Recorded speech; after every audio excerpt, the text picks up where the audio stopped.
Hey, Place Badger here with Judson. friend of Badger. As I know him.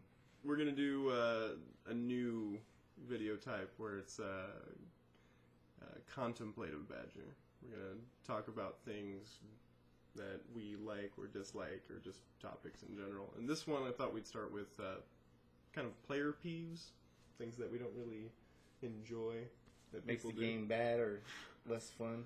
Yeah, we don't have, especially you don't really have like a huge background in like different play groups, but No. you've played with a lot of people now. Yeah.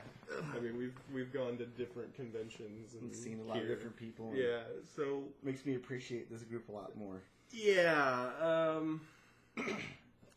Well, I guess I'll start with mine. These are really in no particular order, just kind of as we thought them up. I hate phones at the table. I hate phones at the table. And not like just like, hey, I'm checking my phone, but the ones that are playing a game within a game. Gameception. Within a game. It bothers me because, especially like our group tends to play co-ops. Yeah. So, like, I don't know. We have people playing Candy Crush and Fun Run. One person playing Candy Crush and Fun Run. Yeah, and that, well, it's sometimes more. Yeah. I mean, and then, you know, the DS with the 3DS and all the great games that come out. I love the 3DS, don't get me wrong, but it has no place in the tabletop realm. I'll Facebook, but that's about it. Yeah, but I mean, if it's long turns and it's not co-op in between, like in a game of Agricola, I wouldn't be too sad about it, or Relic. No. Relic, you can go to another room and have a conversation and come back and nothing matters. Or you just cannot play Relic ever again like me. That's Die Relic. Talisman. Hate that game. So we'll just alternate. Yeah, and then for me, people who make the turns longer by not paying attention, they don't think about what they want to do on their turn until it's absolutely their turn. They could be watching the game the rest of the time thinking, well, if they're going to do this, I can do this. No, they just wait until all the way around to their turn and then spend even more time deciding what they want to do. It's ridiculous. And that almost like plugs right back into the phones at the table, because that's like the numero uno distraction. Yeah, side talk. I mean, everybody's gonna bullshit at the table, and that's not. That's that big still of a being deal. involved versus being in your own world, not paying attention to anything. Yeah, and even side talk can get ridiculous, but it usually doesn't happen every turn, like phones and other devices at the table. Yeah. Eating a full meal at the table. Like, it doesn't happen often anymore, because I think I've made myself pretty clear that that's not a cool thing to do, but every once in a while you get just somebody who's just like, here's my chili cheese cone, can you hand me those dice? And it's just like, oh man, Now they're all cocked up because of chili on them. my beautiful components. Or, you know, a giant sweating Route 44 cup that gets all over your card so that it destroys one corner, so now you have to buy a completely new Importantly, set. everybody knows that's the game table, not the dinner table. Yeah, rings on the table. Oh my god. Luckily, pushing the times back has helped with that, I think. Yeah, we used to do games starting at noon and played like all day on Saturday, but now we pushed it to 2, so I think people tend to eat a little earlier now. Or they'll show up early, or 1 with food, eat, and then by that time it'll be eat done. at a normal human table or not in the gaming table. Yeah, it's ridiculous. One of these things that ties back, spacing out, just not paying attention to what's going on. Just sitting there, everything's going on, and then, it's my turn? What's going on? Pay attention. Just focus. No one takes that long of a turn. You're the one that makes everyone else space out by taking too long. Yeah, that one's sometimes tough. Like, it happens a lot that I've noticed that the spacing out is when I'm trying to explain rules to people. And you try to go through it succinctly, and you're like, here's this, here's that. You're showing items and diagrams, trying to give it really basic, doing like a real quick 5-10 minute explanation before the game, and then like they're the first person, they're like, no idea what you said, wasn't listening. I'll space when you do that, but that's most of the time because it's something I've played and I know the rules. Yeah. And I try to keep an ear out in case I can put input in. I don't just totally, zoom out there. But that's one of them. Yeah. I play with a lot of new players just because where we live at, people just don't know about designer board games. So you always have people that are, I think it comes from just being like nervous about playing games. They've never done it before, but they just immediately, no matter what you do or say, like, hey, can you go ahead and take your turn? They're like, I have no idea what I'm doing. It's just like, if you would just read, or they play a card and they're just like, I don't know what this does. It's like, well, if you read the text, it's right there and tells you exactly what to do. If you have problems with what the text means, I can help you, but otherwise I can't play your turn for you. That's not fun for me. And what ties into that is, I think, like, video games, people don't read. There's no need for guides anymore. It's do this, and press X to use your sword and defeat all opponents. Yeah, it's that now age where everybody wants this fast. I don't want to wait and learn. I don't want to read and figure it out. Just show me. Well, it doesn't take that much effort to look at a little bit of text. I mean, it's not the rule book. It's just some text on a card. Yeah, I definitely agree. That's a pretty good root cause of that problem. Yeah, it's just show me how to do it. No, just read a little bit. You wanted to play it. Show some effort. And it's really the worst when it happens all the time. Especially like in a game like Sentinels where they've played the card a previous turn. And they're going to play it again, and then they ask. I have no idea. I don't even know what this is. It's sitting there in the trash pile. You can look at both of them at the same time. I don't know what it does. I now remember what I did previously. It's ridiculous. And with our group, we have smokers, which I don't mind smoking so much, but every time we stop for more than 5 minutes, they run out and take a smoke break, and then we're all just left here. The ones for the smoke breaks that bother me the most are that they have to go in a gaggle. Yeah. So some games we play have player elimination, so one will get eliminated 20 minutes, or rather with 20 minutes left in the game. They'll just sit there, and maybe even two of them, and then once the last smoker gets eliminated and want to go smoke, or they'll even help with cleanup, then go smoke when we're like, all right, let's play the next game. And it's like, oh, don't help with cleanup. That's fine. Just go smoke. There's enough of us who don't smoke. Yeah. We can sit there and help. We usually have like 8 players, so 2 groups going sometimes. We even will play like Shadows over Camelot with 7 people. I don't think it takes 7 people to put everything back in the box. Or they sit there and they talk and talk and talk. It's not they're gossip fence. They're done smoking for 10 minutes and we're still waiting on them with everything set up. It's not gossip fence time. It's play games time. You can do that shit later. Non-contributing players. Like, this is one that's really rough for me because I understand that new players are just like, they have no idea what's going on, but it's bad when you've been playing for like a month of the same game and you still don't say a single word during it. I think werewolves is the biggest culprit of this. Just everybody wants to play it because you need the bodies to play it, so everybody wants people to come and play. But then you have people that absolutely add nothing to it. They accuse no one ever, always the last vote, and then when they get accused, they're just like, okay, flip their card. It's like, oh, I'm dead, I guess. The only time I like that is when I'm the werewolf. Other than that, that's true. If everybody was mute and deaf, that would be really easy for the werewolves. It usually is, but because people won't defend themselves. But yeah, if you're trying to actually win and you're not a werewolf, that's very frustrating. And on top of that, then as the narrator, it's like I feel like as the narrator, I shouldn't have to push the group. Like, maybe in the first turn before anybody's kind of taken the reins of it. But since I do narrator almost every single time, I want to see people take initiative because then that really changes the flow of the game. If I'm the one taking initiative every time, then the game's never changed. And the problem with that, too, is the people who do, it, like, sets them up for failure later because people see the pattern and how they act. Well, they took initiative, so they're probably the wolf. Yeah, that's true. If not everybody does it, and only certain people do it, it just makes them targets. Yeah. Let's see. Oh, you're gonna repeat questions. Like, you asked something not even a minute ago, and you ask the same question again. Does the fortune teller wake up every day? What does the fortune teller do? You know what the fortune teller does. You just did it a turn ago. Yeah, we kind of touched on it on the, I think... Players who don't read? Yeah, players who don't read. But this one's more along the lines of, like, It happens a lot with new players, especially in the game. Like, they'll ask a question, and then when their turn comes around, they'll immediately ask the same question. The worst that I've always seen, and it's not even new players, just maybe the first time they've played a game, you explain the rules, nobody listens. Mm-hmm.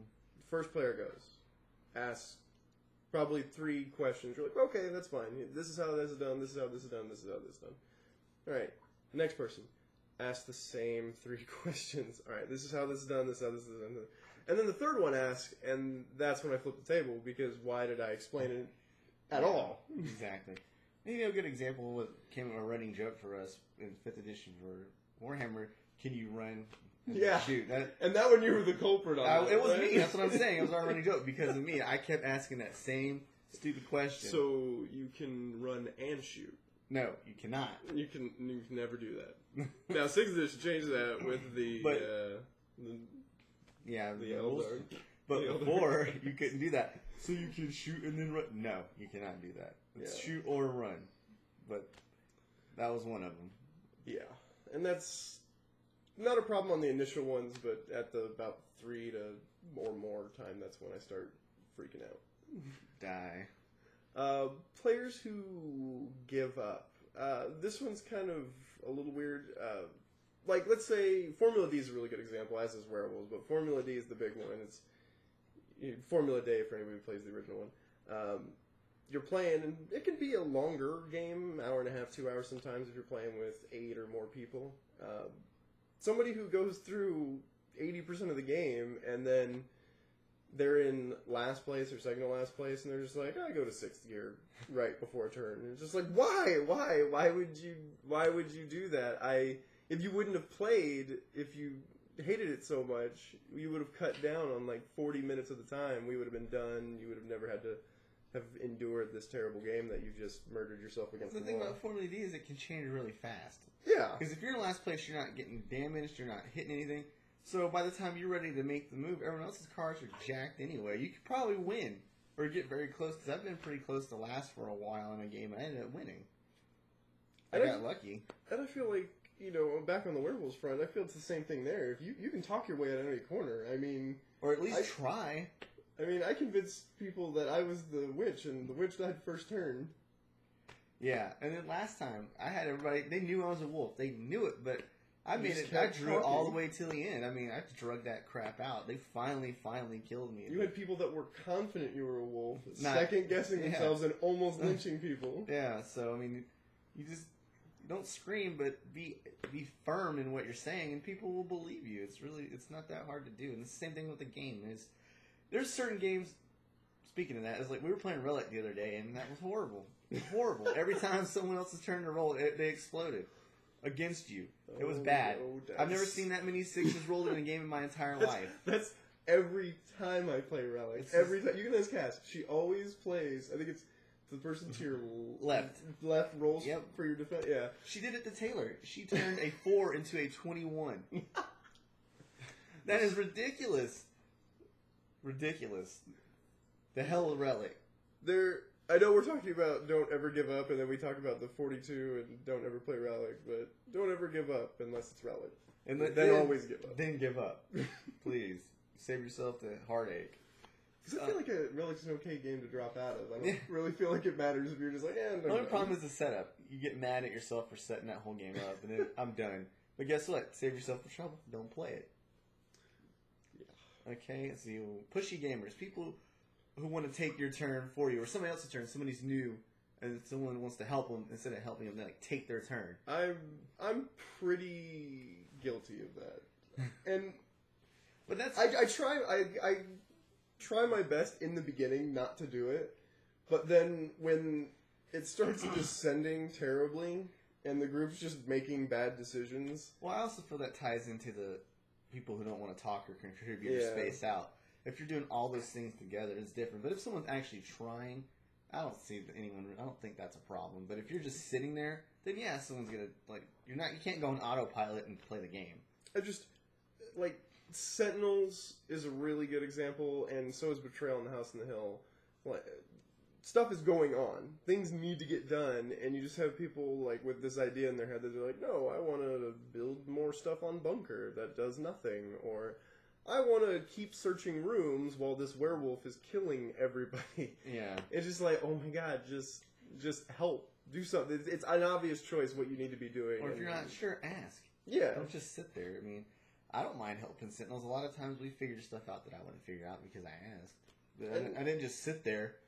Oh, well, I'll just, attack this. When the boss has 1 hit point left and I want to hit the minion. That's retarded. Don't do that. And I'm not saying that...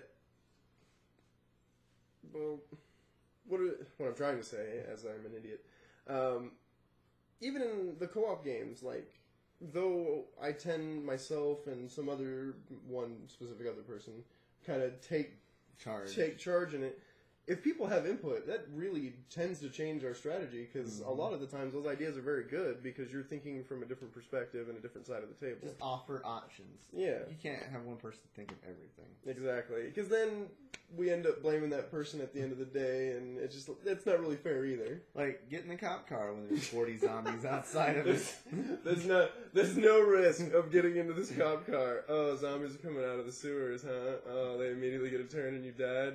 Oh, whoops. wow. Well, if you thought for yourself, dummy. Yeah. At least you would have had your own self to blame instead and of you have somebody me in else. the background. Yeah, it's a good idea. Oh, God. You're an idiot for telling him to do that. Mm-hmm. I felt bad for that one.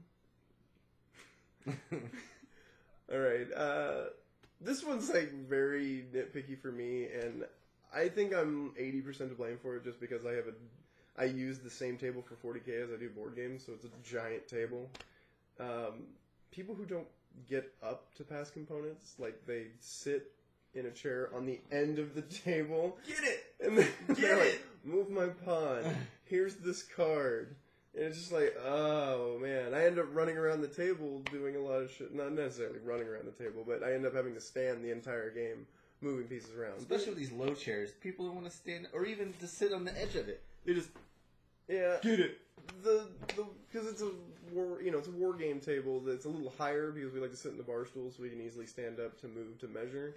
A lot of the shorter people that we play with don't feel that that's comfortable, so they bring in normal chairs, I guess, for a living room or a dining room. Those are like patio chairs. Yeah, that's true. It's like patio chairs. And they're so low that it's really a real pain for them to stand up. So I think that's a huge contributing factor, and if I had a better table, that it probably would be less of an issue. I feel like they'd still be lazy. Some of them, at least. I agree. Or, you can add to that people who cover stuff up, like Shadowhunters, and you cover up the numbers with the little pegs. That almost ties in. But, everybody does that. Yeah, but that's something that could be in it. I hate the one that people, you have to kind of judge based on play areas, and they, this is kind of a caveat that we didn't even really add, but, cover up there, I need to see that, because I need to see how many they're actions. Cheating off of a test. Exactly. No, you can't see my answers. They're all false. But I'd like to see if you have more actions, because I need to... No. Agree, Clay, you can't see anything. And then, people who do belligerently rude moves, I have done that in by accident. I didn't mean for it to be that way, and it turned out that way. In Infiltration. Hey, what's in this? Hey, what's in this? Hey, what's in this? Infiltration is not a game where you're a battering ram. Don't play it like that, because people will really be mad at you. I've been in 3 rooms. The proximity's up to 67 with alarm 9. Yay! I want the secret room. It doesn't matter. You're not getting out. I want the secret room. Well, you lose, and everyone else loses too. The guy wins with 3 data files. Or when you don't flip your data files. Again, that was me. The guy who had a phone call in turn 1 who just left with 3 data files almost won that. Yeah, I've done it where the first time I played, I didn't flip them. I thought to me, it was like, this will be fun to not know what I got till the end, and then no one thought that but me. That's not a good idea. Don't do it. It's like doing a blind bet in all gambling, always. Well, don't play Infiltration like that. Don't smash through every room. Don't play Infiltration like that with me, because that was one of 3 times that I've got belligerently mad in a board game. And then the other time was when we were playing Waterdeep, and you thought I did something on purpose, and I did I not. wasn't even mad at you. I was mad at the other.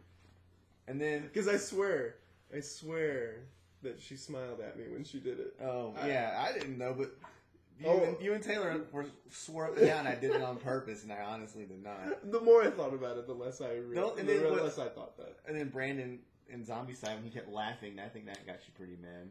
It wasn't that he did it; he kept laughing. Oh yeah, he just wouldn't stop laughing. Yeah, I think I vaguely remember that one. And that's what you said. You were like, "I'm not even mad that you did it. I'm mad that you're laughing." And when he killed himself and lost all of our door opening. Yes. 3 crowbars. Yeah.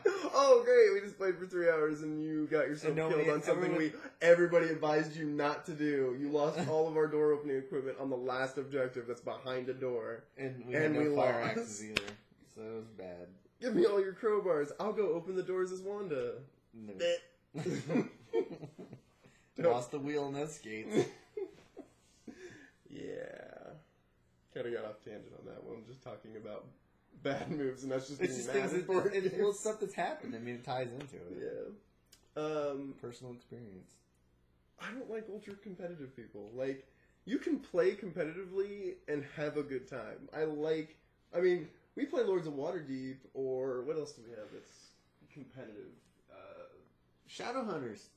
Yeah, Shadowhunters. Anything like that. Bang. Bang is a really bad one. I can play those games and lose in 10 minutes and be like, alright. And ultra competitive also counts as everyone being competitive against one person. Oh, me. I've died first turn in Bang I don't know how many times. And werewolves. And Shadowhunters. People just... They'll show you for time. Yeah. I mean, if it's not Brandon or Jake, it's me. We're like the 3 people that die almost immediately. That's why I almost exclusively narrate a werewolves, because it's like, oh, he's been watching everybody's tells all night. He sits down to play one game. Kill him first. It's the trifecta of murder those guys, and it's pretty bad. So that's not to say that killing us isn't warranted, because when we play, not gloating, but I think we tend to be on the winning side a little more often than not. Not this game day, but the one we did before it last, I won everything I played. Yeah. And so now everybody was like, I guess it was revenge time. I don't think I have nights. Do I have nights like that where I win a lot? I think there have been. I don't even... I think there's a newsletter against us. That anti-competitive thing that's like, I barely even remember winning seconds after it happens. The only time I've actually seen you get fired up like that is with werewolves, when you're a werewolf and you're really trying to win. That's happened once. You do. But that's the only time I've actually seen you get it. When you're that close to winning and people are trying to ruin it for you. Oh, just playing dumb. Yeah, sometimes that... So and that's the problem, too. People just make uneducated, stupid decisions. Just kill them. The witch saving somebody on one turn and then immediately poisoning them the next night. Wow. Wow, that's killing the village elder. But sometimes, like, aside from when I did that. I poisoned the village elder. That was the seal. But that's not a 100% you're dumb move. It's like, whoops, it happens. It's funny when it happens. But to have a 100% innocent person, obviously, because the wolves aren't going to peg themselves, and then to immediately kill them. And that ties in that belligerently rude thing. Like, if you're the hunter and you didn't like somebody from the game but before, you know they're a person. and you know just you're dying with me. You know it's not going to help the game. Die too. Yeah. Right, well, there you go. And then only negative game choices, like, you just do nothing to help. You just crap all over everybody all the time. No, the negative when you're picking out games. Sorry, you're right. I messed that up. Yeah, when you don't when you can't decide on what game you want, but somebody picks a game and I don't want that game. Well, you didn't give any input, so why should you get a choice anymore? Always have at least one that has a dissenting voice for every choice of game. Like, sometimes I have games that we split up. Yeah, we usually split into 2 groups, so you have 2 choices of games, but, I'll even say that, sometimes I don't want to play certain games, but what I usually do is give about 3 to 5 games that I'll play right now without problem. And those people are just like, not this, but don't suggest anything they do want to play. Yeah, and that's a real pain, because then when you have that idle that leads to people going on extra smoke breaks, going and getting food and stuff like that. And I don't mind having snacks at the game table, don't get me wrong there. Having snacks, I do that all the time, just something that you can throw in your mouth real quick without messing up the cards or anything. Like gummy fruits or something. Yeah, just something real quick that's not a big deal. Chips get greasy, but yeah, just... But it's, once again, tangent back to like one of the third items, but just anything that's just nasty or sweaty, and no drinks on the table. No Means drinks. No, you. No, never drinks on the table. I see you hovering. Not even coasters. Just don't do it. I see the guys in the dice tower. They always have their drinks on the table. And I'm like, oh, that's a nice table, too. Go ahead and ruin it. But yeah, it's just, if you're not going to at least offer up some helpful suggestions, because all you do then is, like you said, people sit there and then they scatter. They know nothing's going on, so they get distracted. And yeah, I've sat on the chair and fallen asleep waiting. I fall asleep in games. Yeah, I fall asleep. I'll fall asleep anywhere, anytime. But give me a reason, and I'll definitely do it. Actually, I don't nap as much as I used to. No, it was a lot more when we first started. And I think it's because I like the later start time, so I sleep in a little more. I would always be worried about not making it. Because you always come in at like 11 after going to bed at like 6 in the morning sometimes. So. I don't actually go to bed that late anymore, but that was a problem when I wasn't working. Because you come in early and go to sleep late. Yeah, that was when I didn't have a job. Yeah. Work makes me tired now. Yeah, it's weird. Weird how having employment makes you tired. Doing things is tiring. I don't know why it works like that. I don't know. You got anything else? I think that's it for now. That went on quite a while. Yeah, we'll figure out some more stuff. Well, if you liked it, let us know. If you didn't like it, tell us. Keep it to yourself. Oh. I mean, tell us. Sorry. Let us know, because constructive criticism. This is a waste of time if you don't like it. Nobody likes it, but letting us know what we could do something better—that's a good thing. Yeah. But yeah, contribute. Don't be non-contributing. No. Let's kick the lamp over. That's good. It's good. Got bad lighting, anyways. All right. Well, thanks a lot for watching, and maybe we'll see you next time. Badger friends out. No.